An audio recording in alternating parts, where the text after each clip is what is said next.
Hello everyone, a very cheerful good evening to all of you and welcome you all in the official YouTube channel of Adda 24/7 Regulatory Bodies in SO। दोस्तों banking sector का सबसे बड़ा examination RBI grade B. देखो RBI अपने इसके पहले 2 vacancies already निकाल चुका है और अब जो है ग्रेड बी को लेकर हम बात करने वाले हैं आज के सेशन में, क्योंकि बहुत सारे एस्पिरेंट्स दोस्तों ऐसे होते हैं जो फ्रेशर्स होते हैं, है ना। और एक बात आपको क्लियर कर दे कि ये एग्जामिनेशन बहुत बड़ा एग्जामिनेशन है, काफ़ी ज़्यादा कॉम्पिटिशन इसके अंदर देखने को मिलता है, ठीक है। सो उस अकॉर्डिंग दोस्तों आपकी प्रिपरेशन भी होना ज़रूरी है। 3 फेजेस का आपका एग्जामिनेशन है, बहुत ही इंपॉर्टेंट एग्जामिनेशन है सभी लोगों के लिए। तो हम हर चीज़ को डिस्कस करेंगे इस सेशन में, ठीक है। जो भी आपके डाउट्स हैं, जो भी क्वेरीज हैं, कमेंट बॉक्स में ज़रूर से आप लोग बताइएगा। हर चीज़ का आपको सॉल्यूशन इसके अंदर मिलने वाला है आप सभी को। तो पेन कॉपी लेकर बैठना और जहां कहीं भी आप लोग इस सेशन को शेयर कर सकते हैं, शेयर ज़रूर कर लें दोस्तों, ठीक है, क्योंकि शेयरिंग ज़रूरी है। हर उस बच्चे तक पहुंचना चाहिए जो आरबीआई ग्रेड बी का सपना देख रहा है और उसका सपना जो है वो साकार भी हो सकता है अड्डा 24/7 रेगुलेटरी बॉडीज इन एसओ के साथ में जुड़कर। सो सेशन को शुरू करते हैं दोस्तों। शुरुआत करेंगे हम लोग अपने पार्थ सर के साथ में। Parth sir. Thank you sir.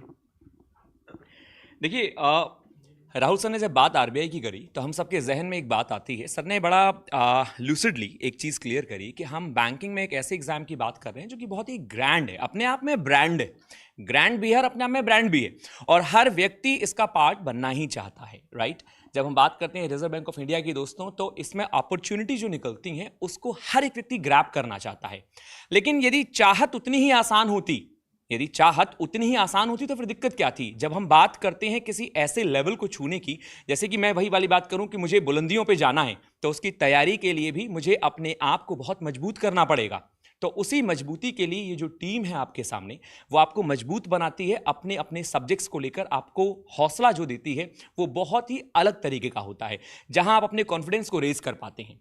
और जब बात हम आरबीआई की करते हैं और स्पेशली ग्रेड बी जैसे एग्जाम्स की, या फिर मैं बाकी जितनी भी अपॉर्चुनिटी निकली हैं उन सबको लेके बात करूंगा आपको, तो यहां पे दोस्तों आपको उन हर चीजों को और हर पहलुओं को समझना जरूरी है कि एग्जाम आखिर निकाला कैसे जाता है, कौन कौन से सब्जेक्ट्स होते हैं, कैसे कैसे निकलेंगे, और इस साल अपॉर्चुनिटी जो आई है, जो आपने ग्रैब कर ली है और जो आपको ग्रैब करनी है वो कैसे करनी है। तो चलिए हम लोग बात करेंगे यहां पे यहां से। Thank you ma'am, thank you sir. RBI की जब हम बात करते हैं दोस्तों, तो पहले तो आप ये समझिएगा कि इस साल आरबीआई 2 वैकेंसी ऑलरेडी निकाल चुका है, जिनमें पहली मैं बात करूं तो वो है ऑफिस अटेंडेंट की, जो कि आ चुकी है, लगभग 500 के लगभग शायद आई थी। और जब हम बात करते हैं आरबीआई असिस्टेंट की, तो इसका भी नोटिफिकेशन आ चुका है। तैयारी डेफिनेट है सबकी, बहुत ही बुलंदी पे होगी, बहुत ही बढ़िया चल रही होगी, बैचेस चल ही रहे हैं, आपकी तैयारी भी चल रही होगी। लेकिन एक बात ध्यान रखें, जब हम बात आरबीआई को लेकर करते हैं तो हमारे दिमाग में, हमारे जहन में और हमारे सपनों में एक चीज आती है, and that is RBI grade B exam. Sir ये कब आने वाला है? हर साल की तरह आएगा? सर वैकेंसी कितनी आएंगी? क्या हर साल की तरह आएंगी या कैसे आएंगी? इन सब की बातों को करने से पहले और देखने से पहले आप ये देखिए कि आप आरबीआई में जाना क्यों चाहते हैं। काफी स्टूडेंट्स मुझसे पूछते हैं, मैंने एक बार वीर सर से भी डिस्कशन किया था, राहुल सर के संग भी डिस्कशन किया कि why should I go for RBI, what is the need basically. आप पहले ये देखिए इस सपने को साकार करने के लिए कि आपने यदि आरबीआई को चूज किया है तो किस लिए किया है, आप क्या उस जिंदगी को जीते हैं। क्या आप जब आरबीआई का पार्ट बनना चाहते हैं तो आपको मालूम है डिफरेंस कि हाँ मैं एसबीआई में नहीं जाना चाहता, मैं आरबीआई में जाना चाहता हूं। So what is the basic difference, मैं उस लीगैलिटी को छूना चाहता हूं। तो इसीलिए दोस्तों मैं आपको बता दूं बहुत ही सिंपल सी बात कि आरबीआई जो है एक ऐसी अपॉर्चुनिटी देता है आपको कि जब आप कहीं जाते हैं, किसी से कहते हैं कि भाई मैं क्या हूं, मैं आरबीआई में हूं, तो एक अलग ही ऑरा पैदा होता है उससे, राइट। जब आप सब्जेक्ट की बात करते हैं इंपॉर्टेंट, तो हाँ यहां पे आने वाले जो सब्जेक्ट हैं वो भी अपने आप में बहुत ही स्पेशलिटी रखते हैं। सबसे पहले मैं बात करूं यहां से एक छोटी सी बात से, ऑफिस अटेंडेंट के सब्जेक्ट की बात करते हैं, तो यहां पे चाहे इंग्लिश ले लीजिए, चाहे मैथ्स ले लीजिए, चाहे रीजनिंग ले लीजिए, लेवल ऑफ एग्जाम जो होता है वो बहुत ही सिंपल होता है, आप आसानी से दे सकते हैं थोड़ी सी तैयारी करके। असिस्टेंट की बात करें तो हाँ जी, असिस्टेंट का एग्जाम जो है वो ऑफिस अटेंडेंट के एग्जाम से थोड़ा महंगा पड़ता है, महंगा इन द सेंस कि हाँ थोड़ा सा लेवल अप होता है, यहां पे आपको तैयारी करनी पड़ती है। लेकिन जब हम बात करते हैं एक ग्रैंड एग्जाम की, जो कि है आरबीआई ग्रेड बी, तो यहाँ पे आपको हर एग्जाम में हुनर रखना पड़ता है, हर एग्जाम का हुनर होता है। और हर इसमें खासकर आरबीआई ग्रेड बी के एग्जाम में इंग्लिश को लेके, मैथ्स को लेके, जीओ को लेके एक अलग ही तरह के क्वेश्चंस की तैयारी करनी होती है। और ये तैयारी आपको अड्डा 24/7 के जितने भी यहाँ मेंटोर्स हैं ये बहुत ही काबिल तारीफ तरीके से कराते हैं। चाहे आप रिजल्ट की बात करें 2025 के, 24 के, तो आप वहां पे देख सकते हैं सिलेक्शंस के साथ भी कि यहाँ के टीचर्स आपको किस तरह से पढ़ाते हैं। आरबीआई ग्रेड बी का जो एग्जाम होता है वो हम सभी जानते हैं कि साल के शायद मिड में आ जाता है, मेरे अंदाज से जून जुलाई अगस्त के लगभग आ जाता है। पिछली साल की वैकेंसी यदि देखें तो शायद मेरे अंदाज से 120 के तहत थी, यदि मैं गलत नहीं हूं। इस बार भी यही अपॉर्चुनिटी की कोशिश की जा रही है, शायद इससे बेहतर ही वैकेंसी आएंगी। तो वैकेंसी का बिना वेट करते हुए कि वैकेंसी आएंगी, ये वही वाली बात है।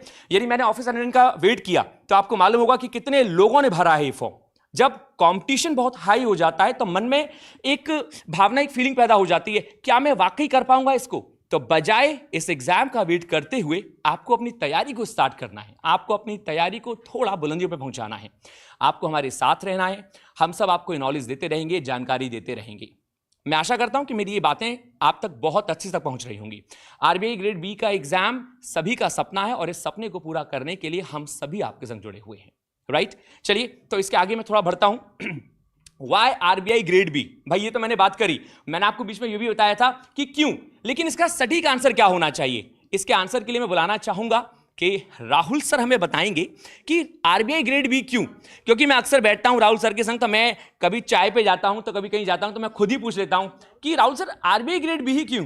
कोई एसबीआई भी तो चूज कर सकता है, कोई आईबीपीएस भी तो चूज कर सकता है। तो भाई आ ही गए हैं राहुल सर कि आखिर मैं पर्सनली आरबीआई को ही क्यों चूज करूं, और वो भी ग्रेड बी को क्यों चूज करूं? सर ये बहुत बड़ा क्वेश्चन है आपका एक तरह से, है ना? और बहुत सारे बच्चे ऑलरेडी जानते भी इस क्वेश्चन का आंसर, ठीक है? और जिनको नहीं पता है दोस्तों जानना ज़रूरी भी है यार। देखो, सबसे पहली चीज़ तो आरबीआई ग्रेड बी अपने आप में एक बहुत बड़ा नाम है, ठीक है? अगर आप आरबीआई में जॉब करते हो तो उसकी एक अलग ही रेपुटेशन बनती है आप लोगों की, ठीक है? और देखिए, आरबीआई ग्रेड बी आखिरकार क्यों आपको इसके लिए जाना चाहिए मेनली, ठीक है? देखो, कंपटीशन तो बहुत ज़्यादा है। आप इस बात से अंदाज़ा लगाइए कि हर साल इसके अंदर वैकेंसीज कम निकलती, लेकिन कंपटीशन का लेवल इतना ज़्यादा रहता है क्योंकि दोस्तों इसमें फ्रेशर बच्चा आता है, रिपीटर बच्चा आता है, ठीक है? वो बच्चा भी आता है जिसने या तो फेज़ 1 नहीं निकला उसका, या फिर फेज़ 2 नहीं निकला है, या फिर वो बच्चे भी रहते हैं जो इंटरव्यू से बाहर हुए हैं, और तो और वो बच्चे जो ऑलरेडी वर्किंग हैं, चाहे वो प्राइवेट सेक्टर में हो या फिर किसी गवर्नमेंट ऑर्गेनाइजेशन के अंदर हो, चाहे वो क्लेरिकल की पोस्ट पे हो, पीओ की पोस्ट पे हो, वो भी इस जॉब को पाना चाहते हैं। तो कुछ तो खास होगा इसके अंदर, ठीक है? देखो, सबसे ज़्यादा तो लोगों को लगता है कि सर पैसा कितना मिलेगा, है ना? तो भाई सैलरी को लेकर तो यहाँ पर आपको किसी तरह की कोई शंका करने की ज़रूरत है नहीं, ठीक है? सैलरी आपकी अच्छी खासी बनती है, मतलब आप एनुअल सीटीसी भी अगर देखोगे तो 34 लाख के आसपास का बनता है, ठीक है? और उसके ज़्यादा ही मान लीजिए, और कई सारे अलग अलग तरह के दोस्तों आपको अलाउंसेस, पर्क्स, बेनिफिट्स आपको प्रोवाइड किए जाते हैं। उसके अलावा जो पोस्टिंग आपकी होती है दोस्तों, वो या तो स्टेट कैपिटल्स में, मेट्रो सिटीज़ के अंदर होती है। स्पेशली ज़्यादातर तो आपकी जो इनिशियल पोस्टिंग होती है वो मुंबई में ही आपकी पोस्ट करा जाएगा मेनली ज़्यादातर, ठीक है? उसके अलावा भी अगर आपकी कहीं और भी पोस्टिंग अगर करती है तो वो स्टेट कैपिटल्स या फिर मेट्रो सिटीज़ के अंदर ही आपको पोस्ट किया जाता है, ठीक है? उसके अलावा दोस्तों देखो, और भी आपको ना, जैसे आप में से कई सारे लोगों के ड्रीम्स होते होंगे कि यार मेरे को और मतलब मुझे और भी अपनी पढ़ाई पूरी करनी है, मैं नहीं कर पाया था किसी वजह से। तो आप लोग नेशनल या फिर इंटरनेशनल लेवल पर कहीं पर भी अपनी पढ़ाई के लिए जा सकते हो। उसके लिए भी आरबीआई आपको स्कॉलरशिप प्रोवाइड करता है, ठीक है? उसके अलावा भी जितनी भी बड़ी बड़ी ऑर्गेनाइजेशन अदर से, जैसे आईएमएफ वगैरह हो गया, तो वहाँ पर भी आपको काम करने का एक्सपोजर मिलता है, ठीक है? मतलब ये मान के चलिए इंटरनेशनल लेवल पर भी आप लोग अपने आप को और भी अच्छा मतलब रिप्रेजेंट कर सकते हो बेसिकली आरबीआई के एक तरह से एम्प्लॉय बन के, ठीक है? और तो और दोस्तों, अगर मान लीजिए किसी का मन करता है कि सर मैं मतलब गवर्नमेंट सेक्टर हो गया काफ़ी टाइम तक, अब मेरे को प्राइवेट सेक्टर में जाना है, वैसे मन तो नहीं करेगा, लेकिन अगर मान लो कभी किया तो आप लोग ये भी ध्यान रखो कि जितनी भी जो प्राइवेट सेक्टर से बड़े बड़े, है ना, वो भी आरबीआई ग्रेड बी ऑफिसर को अप्रोच करते हैं, ठीक है? कि वो भी मतलब वो भी चाहते हैं कि आप उनके साथ काम करो। तो दोस्तों बहुत सारे वाई हैं इसको सेलेक्ट मतलब चूज़ करने के कि क्यों हमें आखिरकार इसको चूज़ करना चाहिए, ठीक है? और देखो, इन सब चीज़ों के अलावा भी यार, जहाँ आप जिस सोसाइटी में आप लोग रहते हो वहाँ पर एक अलग लेवल का मतलब आपका बोलते हैं ना रुतबा रहता है फिर कि हाँ हम आरबीआई के अंदर काम कर रहे हैं, ठीक है? लेकिन दोस्तों एक रियलिटी ये भी है कि यार जितनी आपको ये सब चीज़ें दिख रही है ना कि इतने बेनिफिट्स है, पर्क्स है, अलाउंसेस है, सुविधाएं हैं, उतनी ही आपको मेहनत भी करनी पड़ेगी। कोई मतलब ये ऐसा नहीं है कि आपको मतलब थोड़े से टाइम में किया और हो गया काम। ये जितनी बड़ी बोलते हैं ना जितनी मंजिल खूबसूरत होती है उसके रास्ते उतने ही कठिन होते हैं। उतने उतार चढ़ाव उसको अंदर देखने को मिलते हैं आप लोगों को, ठीक है। खैर और भी बातें करेंगे इसके बारे में, ठीक है, क्योंकि काफ़ी सारा मतलब अभी बहुत सारी चीज़ें हैं इसके अंदर कि हमें क्या क्या चीज़ें इसके अंदर हमें डिस्कस करनी है आपके साथ में, क्योंकि आपने जो प्लान बनाया है ना, उस प्लान का एग्जीक्यूशन किस तरह से होना चाहिए, राइट, ठीक है। सो ज़रा आगे बढ़ें इसके अंदर। तो इसके लिए देखा जाए कि about RBI grade B exam, तो देखो अब आपके डाउट्स होंगे कि सर इस एग्जाम के बारे में और क्या क्या चीज़ें हैं, है ना। तो उसके डिस्कशन करने के लिए नीलम मैम है, नीलम मैम को बुलाते हैं। Ma'am, over to you. Thank you sir. तो अभी तक आप लोगों को ये पता चला कि हमें आरबीआई ग्रेड बी को चूज़ क्यों करना है, इसके बेनिफिट्स क्या हैं, क्या वो चीज़ें हैं जो आपको एक एडवांटेजेस साइड दिखाते हैं आरबीआई ग्रेड बी को चूज़ करने पर। अभी बात करते हैं all about RBI grade B examination, यानी कि इस एग्ज़ाम को क्रैक करने के लिए सबसे पहली जो चीज़ आपको चाहिए वो है eligibility, and second is that what is the examination pattern. ये एग्जामिनेशन पैटर्न थोड़ा सा ट्रिकी और थोड़ा सा कॉम्प्लिकेटेड होता है, it is not very easy. 3 phases आपके होते हैं, पहला है प्रीलिम्स, दूसरा है आपका मेंस एग्जामिनेशन और तीसरा है आपका इंटरव्यू फेज। प्रीलिम्स अपने आप में एक बहुत बड़ी बात होती है, this is the toughest, I will say कि ये एक टफेस्ट फेज होता है, बिकॉज यहाँ पे बहुत सारा एक good lot of students aspirants वो यहाँ पे रुक जाते हैं, और जो आगे जाते हैं उनको मेंस में अगेन काफ़ी सारी कॉम्प्लिकेशन, काफ़ी डिफ़िकल्टी लेवल से गुजरते हुए फिर इंटरव्यू पे आके अपने एक फाइनल सिलेक्शन मेरिट लिस्ट में नाम बनाना होता है। पहले बात कर लेते हैं फेज़ 1 के बारे में, जिसको हम प्रीलिम्स भी बोलते हैं। अब यहाँ पे पूरा 200 नंबर का आपका पेपर आता है। इस 200 नंबर के पेपर में अगर मैं डिक्रीजिंग ऑर्डर ऑफ वेटेज की बात करूं तो सबसे पहले जनरल अवेयरनेस 80 मार्क्स, उसके बाद आपका रीजनिंग विच इज 60 मार्क्स, और उसके बाद आपके इंग्लिश और क्वांटिटेटिव एप्टीट्यूड आते हैं 30 मार्क्स ईच। नाउ इसमें जो इंपॉर्टेंट बातें हैं ध्यान में देने वाली वो है आपका देयर इज़ 1/4 नेगेटिव मार्किंग, यानी कि गेस वर्क का कल्चर इस एग्जामिनेशन में नहीं चल पाएगा। 1/4 नेगेटिव मार्किंग है which actually impacts a lot. Then second thing, there is a sectional timing. For example हमें रीजनिंग के 60 क्वेश्चंस को करने के लिए 45 मिनट्स का टाइम मिलता है, and looking at the difficulty level of this examination, the questions are lengthy, the questions are very complex. अगर आप बैंक के एग्जामिनेशंस को जानते हैं, इंश्योरेंस एग्जामिनेशंस को जानते हैं, या रेगुलेटरी बॉडी के भी अदर एग्जाम्स को जानते हैं, तो आरबीआई ग्रेड बी को हम डिफ़िकल्टी लेवल में सबसे टॉप पे रखते हैं। तो वहाँ पे डिफ़िकल्टी लेवल भी होता है, लेंथ भी होती है क्वेश्चन की। 45 मिनट्स में 60 क्वेश्चंस को कर पाना ये बहुत डिफ़िकल्ट हो जाता है बच्चों के लिए, and that is why the competition level. Now sectional timing, then there is negative marking. उसके साथ साथ आपको सेक्शनल कट ऑफ के साथ साथ ओवरऑल कट ऑफ क्लियर करना है। ओवरऑल ऑब्वियसली करना है, बट सेक्शनल कट ऑफ भी क्लियर करने हैं। सेक्शनल कट ऑफ का मतलब होता है कि आपको section wise you have to get some bare minimum marks, जिससे कि आपका वो सेक्शन क्वालिफाइड माना जाए। इसके साथ साथ मैं आपको थोड़ा सा एक कंपैरिजन करके बताऊंगी कि 2025 का जो एग्जामिनेशन गया है और जो 2024 का प्रीलिम्स का ओवरऑल कट ऑफ था, उसमें there was a range of 10 marks, मतलब पूरा 10 नंबर के रेंज में हमने इसको बढ़ते हुए देखा। 2024 की बात करें तो this was around 67 out of 200, क्योंकि टोटल मार्क्स 200 है। 67.25 was the cut off out of 200, और ये 2025 के एग्जाम में बढ़ी वो भी 10 मार्क्स से टोटल, दैट वाज 77.50। तो ये बहुत बड़ा जंप था। इसी तरीके से सेक्शन की भी कट ऑफ्स आपने बढ़ती हुई देखी। तो overall the emphasis is on कि एग्जामिनेशन का डिफ़िकल्टी लेवल को आप फॉर ग्रांटेड नहीं ले सकते हैं, और this is not one of the examination जैसे हम ग्रेजुएशन के एग्जामिनेशन में सोचते हैं कि 2-3 रातें पढ़कर निकाल देंगे, पासिंग मार्क्स तो ले ही आएंगे, पास तो कर ही लेंगे।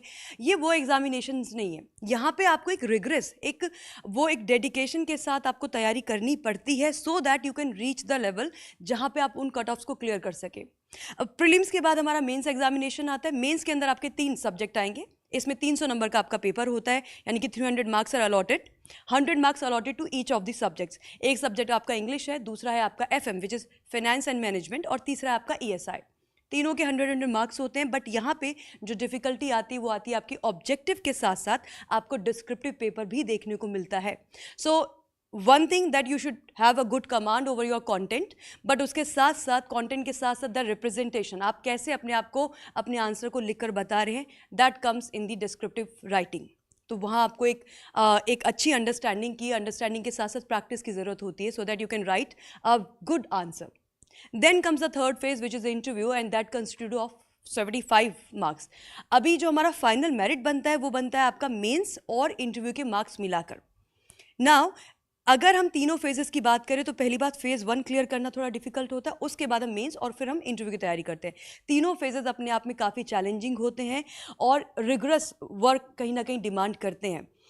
तो अगर इसको क्रक्स में रखा जाए इस पूरे एग्जामिनेशन पैटर्न को, तो इसका एक क्रक्स निकल कर आता है कि हमें टाइमली प्रिपरेशन करना इज़ वेरी मच इम्पॉर्टेंट।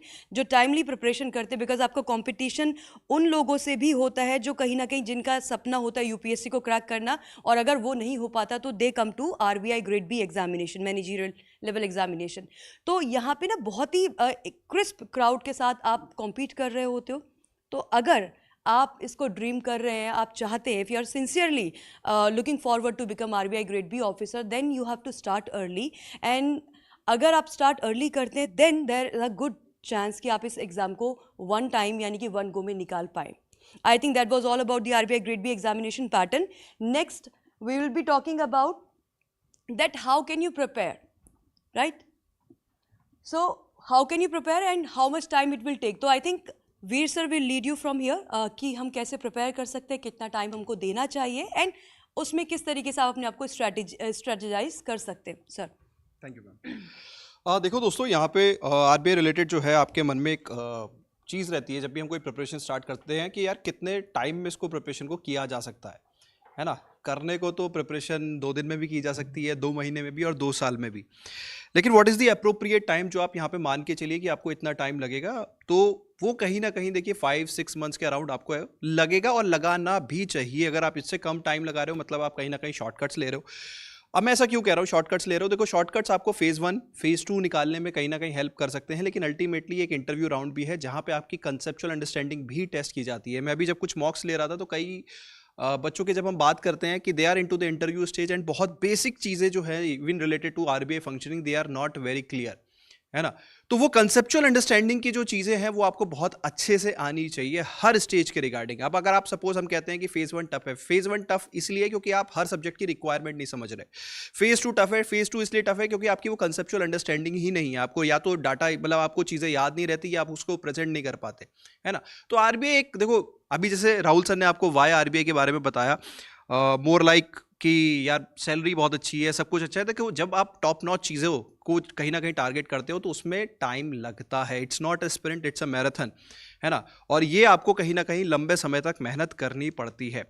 अब इस तैयारी को कैसे करना है, क्योंकि देखिए अब नेक्स्ट क्वेरी आ जाती है, यार चलो 6 महीने का टाइम तो चाहिए, लेकिन इसमें भी अगर हम बात करें कई तरह के एस्पिरेंट्स आ जाते हैं। फॉर एग्जांपल एक वो हैं जो फ्रेशर हैं, जो फुल्ली डेडिकेटली आरबीआई के प्रिपरेशन करना चाहते हैं, ठीक है, जिनके पास सफिशिएंट टाइम है और वो कर भी सकते हैं, तो उनके लिए चलिए मान लिया 6 मंथ्स है। लेकिन एक आते हैं वर्किंग एस्पिरेंट्स, है ना, कि वर्किंग एस्पिरेंट्स कैसे टाइम को मैनेज करें, और that too for a duration for about 6 to 10 months. तो ये जो कंपैरेटिव प्रिपरेशन एस्पेक्ट्स है, इनके रिगार्डिंग मैं रितिका मैम को इन्वाइट करूंगा। मैम प्लीज़ आ जाइए। तो देखो दोस्तों, आप ये मान के चलिए ये जो प्रिपरेशन है ये 5-6 मंथ्स मिनिमम लेगी, लेकिन अगर आप कौन से एस्पिरेंट हो, आप एक वर्किंग एस्पिरेंट हो या आपके पास फुल्ली प्रिपरेशन के लिए टाइम है, तो कैसे आपकी प्रिपरेशन को मैनेज करना है, तो मैम आपको बताएंगी। Ma'am ji, thank you so much sir. तो यहाँ पे हमने काफ़ी कुछ जान लिया है इस एग्ज़ाम के बारे में। All the mentors have been here and explaining you about why this examination, क्यों लेना चाहिए, कैसा कंपटीशन लेवल है, क्या पैटर्न है। Now see, of course I am not going to tell you और गिव यू अ मंत्रा जो आप पढ़ोगे और आपका पेपर निकल जाएगा, ऐसा तो नहीं हो सकता। It needs a decent preparation जो आप करने के लिए तैयार हो। That is why you are here in this session right now. अभी भी अगर नहीं होते तो आप शुरू में ही छोड़ गए होते। अगर यहाँ तक आपने सेशन देखा है, that means you have that patience and कहीं ना कहीं आपने मन बना लिया है टू क्रैक दिस एग्जामिनेशन।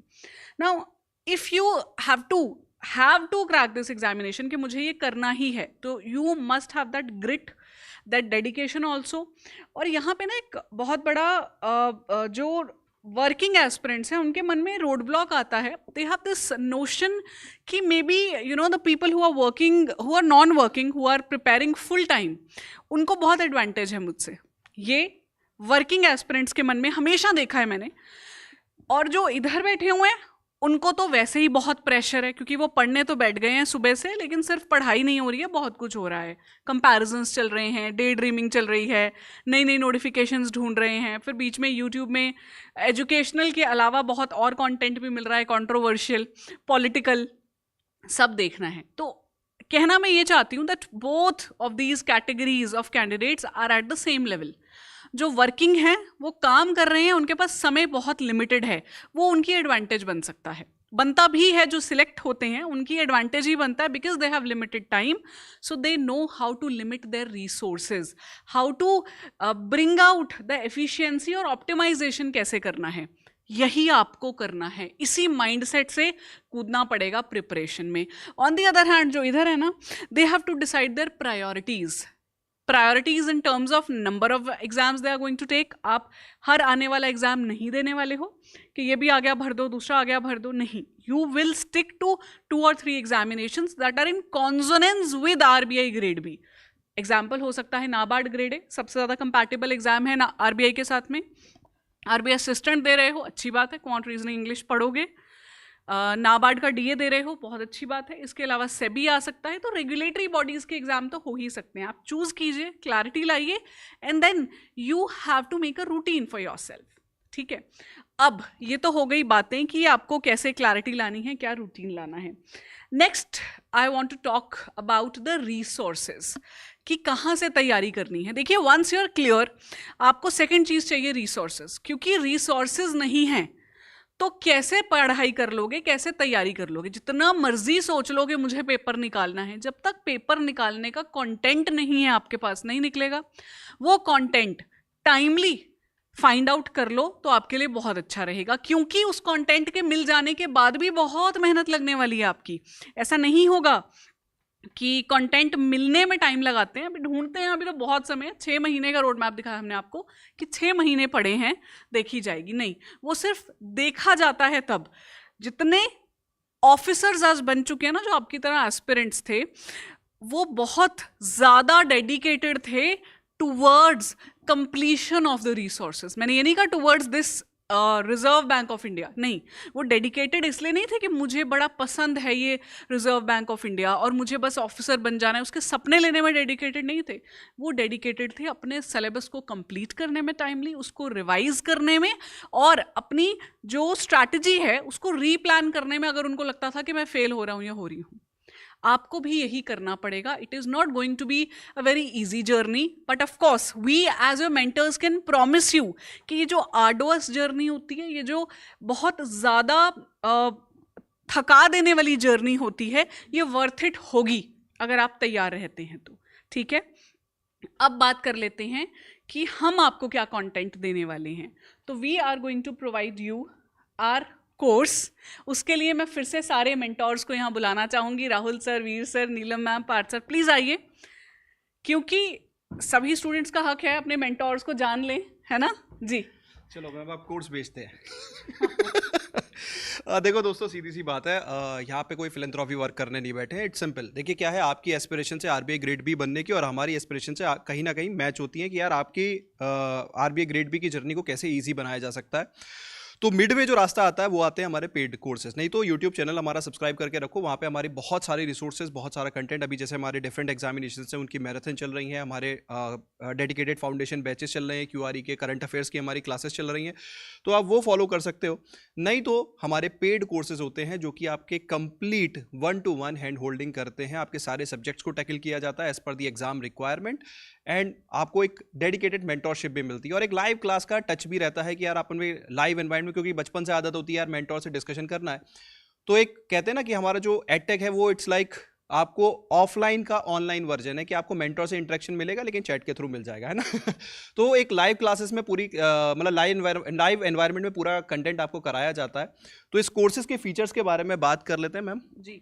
अच्छा, एक चीज़ और आगे बढ़े उससे पहले वीर सर, जो बच्चे लेट्स अज्यूम कोर्स नहीं लेना चाहते, ऐसा तो नहीं है कि कोर्स लेके ही पेपर निकलेगा, थोड़ा सा हम लोग उनके बारे में भी बता देते हैं। इफ़ दे डिसाइड कि नहीं भैया मुझे तो खुद ही करना है, तो पहले तो आप लोग सभी हम आंसर कर सकते हैं कि इज इट पॉसिबल, निकल सकता है क्या बिना कोर्स, कोई भी कोर्स ले, हमारा नहीं, कोई भी कोर्स ले paper. Ma'am the thing is, मैं अभी 2 बच्चों के मॉक किए थे RBI grade B interview, and trust me उन्होंने 2020 से तैयारी कर रहा है, 2022 से तैयारी कर रहा है, और 2022 के बाद से उन्होंने कोई भी कोर्स नहीं लिया है ना। एक बार उन्होंने पहले लिया था इनिशियली, तो one of them is our own student जो उसने पहले से मतलब उसने कोर्स नहीं लिया उसके बाद, वो हमारे पुराने स्टूडेंट रह चुके हैं। एंड मतलब देखो क्या होता है कि अगर आपको एग्जाम की रिक्वायरमेंट समझ में आ गई, सीधी सी बात है, अगर आपको एग्जाम में समझ में आ गया, फॉर एग्जांपल जैसे राहुल सर ज़्यादा अच्छे से बताएंगे, सर अगर मुझे क्वांट समझ में आ गया, मुझे ये क्वेश्चन करना है, ये छोड़ना है, तो मेरे लिए वो जो सेक्शनल कट ऑफ की प्रॉब्लम है वो ईजी हो जाती है।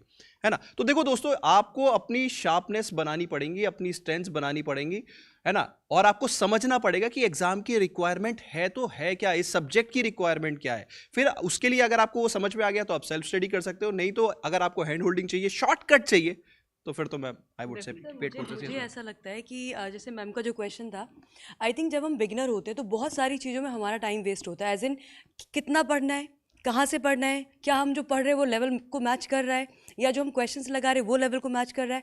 एंड सबसे मुझे जो एक इम्पॉर्टेंट फीचर लगता है वो ये कि जब हम कहीं अटक गए, स्टक हो गए, maybe we can do a lot from one topic और वन सब्जेक्ट, बट अगर हम कहीं पे अटक गए हैं या स्टक हो गए या समझ में नहीं आ रहा है, then is there anyone to get you out from there. अब वो आपको कोई मेंटर हो सकता है, कोई फैकल्टी हो सकता है, कोई बड़ा भाई हो सकता है, कोई दोस्त हो सकता है जिसने ऐसा एग्ज़ाम निकाला हो। तो इट्स लाइक कि जब हम बिगनर हैं तो हमारा जो फाउंडेशन है वो एक मेंटोरशिप में हो जाए, गाइडेंस में हो जाए, सो दैट आपका अपना टाइम बहुत ज़्यादा R&D में यानी कि रिसर्च में ना चला जाए, because it's a rigorous path जहाँ पे आपको बहुत सारा टाइम पढ़ने में देना होगा। So if you have that limited time, then there is एक गाइडेंस की ज़रूरत है। वो गाइडेंस ज़रूरी नहीं है कि आप किसी बैच में जाएं, it can be from any one, but हाँ उसके पास वो राइट गाइडेंस होनी चाहिए, वो आपको जगह जगह पे बता सके। I think ma'am that's the case. Yes yes, बिल्कुल सही मैम। तो जैसे सर कह रहे थे, अब फीचर्स की ओर बढ़ते हैं हम कोर्स के पार्ट। सर थोड़े से फीचर्स एक्सप्लेन कर देते हैं, क्या क्या हम प्रोवाइड कर रहे हैं कोर्स में। जी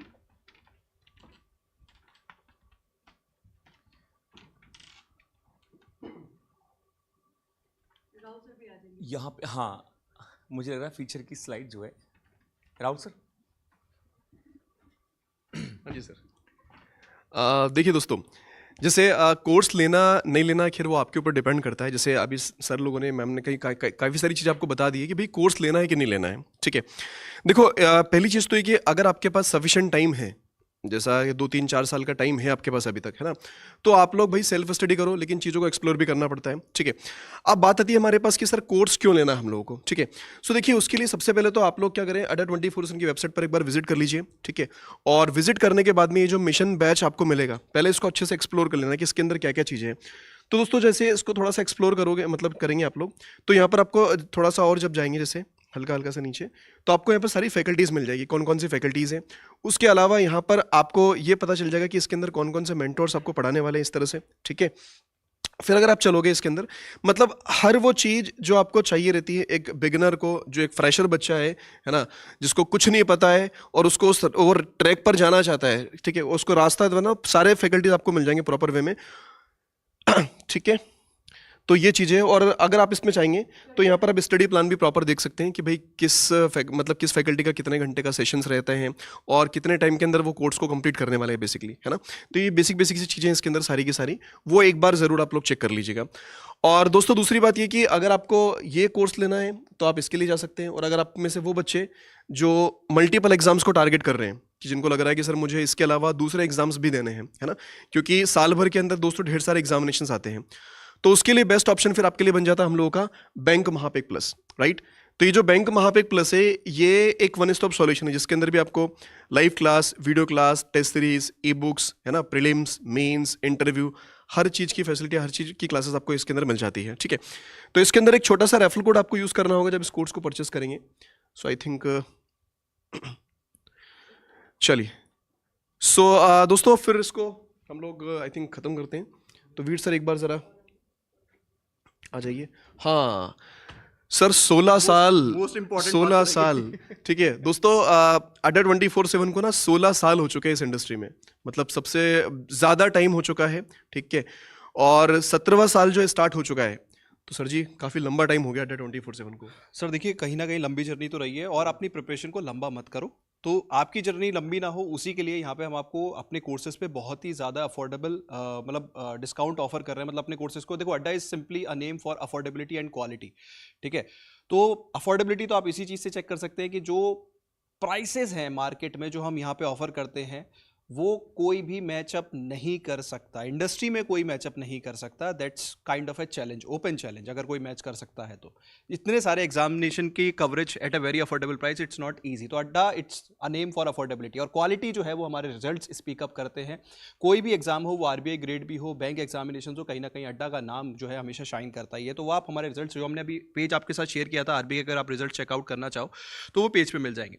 देखो दोस्तों, दो कोर्सेज हैं यहाँ पे। एक है फाउंडेशन बैच जो कि एक एग्जाम स्पेसिफिक है, जैसे आरबीआई ग्रेड बी का फाउंडेशन बैच, मिशन P2I, जिसमें प्रीलिम्स, मेंस और इंटरव्यू तीनों की कवरेज होती है। वहीं अगर आपको सपोज आरबीआई के साथ नाबार्ड की प्रिपरेशन करनी है, सेबी करनी है, मल्टीपल एग्जाम्स की करनी है, बैंक एग्जाम्स की करनी है, इंश्योरेंस एग्जाम्स की करनी है, बहुत सारे एग्जाम्स आते हैं, तो उनकी कंप्लीट हैंड होल्डिंग जो होती है वो हमारे बैंक महापेक प्लस में होती है। और अभी because we are celebrating our foundation day, तो आपको बहुत ही ज़्यादा इंपॉर्टेंट फीचर यहाँ पे क्या है, हमारी वैलिडिटी। सपोज आप 6 मंथ्स की वैलिडिटी लेते हैं तो आपको वो 24 मंथ्स तक वैलिड रहने वाला है। इसका मतलब हमारे जितने भी कोर्सेज आएंगे, सपोज आरबीआई के हमारा P2I कोई और टारगेट बैच आता है, कोई सिलेक्शन बैच आता है, तो वो ऑटोमेटिकली इसके अंदर आपको मिल जाएगा। एंड अभी यहाँ पे जो डिस्काउंट है दैट इज ऑल्सो 81%, जो कि यूजुअली हम ऑफर नहीं करते। Usually it is around 75-78। तो on the same occasion we are offering a discount of 81%। और इसमें एनरोल करने के लिए आप हमारे किसी भी मेंटोर का कोड जो है वो आप यूज़ कर सकते हैं। तो I think that's the time, I think team we can wrap up. तो दोस्तों, आरबीआई की प्रिपरेशन को अपने की अगर आपको बूस्ट देना है तो अभी से सोचो और करने में लग जाओ। डे ड्रीमिंग से कुछ नहीं होने वाला कि यार सैलरी अच्छी है, क्योंकि आप लोग कहीं ना कहीं यूट्यूब पे यही ढूंढते हो सैलरी क्या है, ये सब कहानी, उससे वो सैलरी स्लिप पे नाम आपका नहीं होने वाला। प्रिपरेशन से होगा, सिलेबस खत्म करने पे ध्यान दो। तो this is the right time when you